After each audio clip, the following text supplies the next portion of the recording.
বিদায়ের সময় ঘনিয়ে আসছে ডিমারিয়ার, এসেছে নতুন শিশু, ছেড়ে দিতে হবে স্থান। কোপা আমেরিকা শেষ হলেই বিদায় বলে দিবেন ডিমারিয়া। আর্জেন্টিনার জন্য ডিমারিয়া ছিলেন আশীর্বাদ স্বরূপ।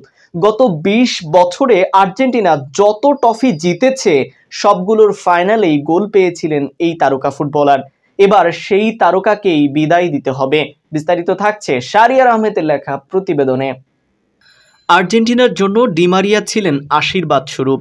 গত ২০ বছরে আর্জেন্টিনা যত ট্রফি জিতেছে সবগুলোর ফাইনালেই গোল পেয়েছিলেন এই তারকা ফুটবলার। এবারের কোপার আগেই ঘোষণা দিয়েছেন কোপার পরেই আর্জেন্টিনার জার্সি তুলে রাখবেন তিনি। পেরুর বিপক্ষে মেসির অবর্তমানে জাতীয় দলের অধিনায়ক হিসেবে খেলতে নেমে দারুণ করেন ডিমারিয়া। তার ক্রস থেকেই লাউতারো মার্টিনেজ প্রথম গোলটি করেন। দলও জয় পায় ২-০ গোলের ব্যবধানে। ম্যাচ শুরুর আগে নিজের কন্যা সন্তানকে নিয়ে মাঠে নেমেছিলেন তিনি। কিছুটা আবেগপ্লুত হয়ে পড়েছিলেন তখন।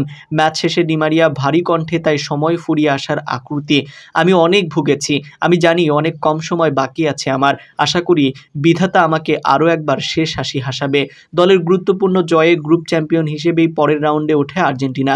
ম্যাচে নিজের সন্তানকে নিয়ে মাঠে নামার ব্যাপারে ডিমারিয়া বলেন, আমি খুব খুশি, আমি এটা অনেক দিন ধরেই চাচ্ছিলাম। আজকে আমি আমার এক কন্যাকে নিয়ে নামতে পেরেছি, অনেক ভালো লাগছে। অন্যদিকে কোপা আমেরিকায় ৩ ম্যাচে ৪ গোল, যেভাবে বিশ্বকাপের যন্ত্রণা ভুলছেন মার্টিনেজ। ২০২২ সালে ৩৬ বছর পর আর্জেন্টিনা বিশ্বকাপ জিতলেও টুর্নামেন্টটা ব্যক্তিগতভাবে লাউতারো মার্টিনেজের জন্য ছিল ভুলে যাওয়ার মতোই। ৬ ম্যাচে ২৪২ মিনিট মাঠে থেকে কোনো গোল বা গোলের সহায়তা করতে পারেনি আর্জেন্টাইন স্ট্রাইকার।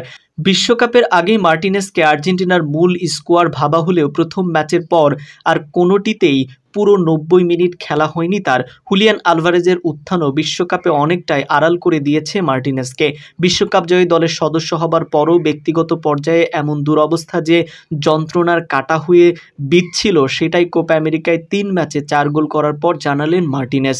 বলছেন, বিশ্বকাপের যন্ত্রণা কাটা থেকে মুক্তির অপেক্ষায় ছিলেন তিনি। কোপা আমেরিকা গ্রুপ পর্বের ৩ ম্যাচেই গোল পেয়েছেন মার্টিনেজ। প্রথম ২ ম্যাচে ২টি গোল করার পর পেরুর বিপক্ষে শেষ ম্যাচে করেছেন জোড়া গোল দিয়ে এবারের আসরের সর্বোচ্চ গোলদাতার তালিকার শীর্ষে উঠে এসেছেন মার্টিনেজ। কোপা আমেরিকার বর্তমান সংস্করণে গ্রুপ পর্বের প্রতি ম্যাচে ন্যূনতম একটি করে গোল করা একমাত্র আর্জেন্টাইন খেলোয়াড় হয়েছেন মার্টিনেজ।